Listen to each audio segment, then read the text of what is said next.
नाशिकच्या पिंपळगाव बसवंत इथं विराट हिंदू महासभेचं आयोजन केलेलं होतं। यावेळी मंत्री नितेश राणे नाशिकच्या बहुराष्ट्रीय कंपनीतील धर्मांतर प्रकरणावर भाष्य त्यांनी केलं।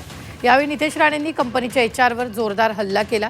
तसंच कंपनीची एचआर जिथं कुठे त्याला लपून बसली असेल तिथून तिला शोधून काढू असं नितेश राणेंनी यावेळी ठणकावून सांगितलंय।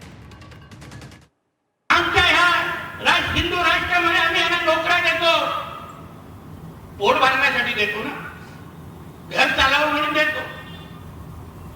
नोकरी मिळाल्यानंतर पोटा भरायची नाही, घर चालवायचं नाही, फक्त दिवस रात्र आपला धर्म वाढवायला बघायचा।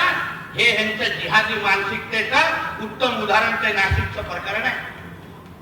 तुम्ही सगळ्यात बारकाईने बघितलं पाहिजे, माता भगिनीने आणि माझ्या हिंदू बहिणीने। हे बघा काय चाललंय, आपण तिथे नोकरी करण्यासाठी जातो,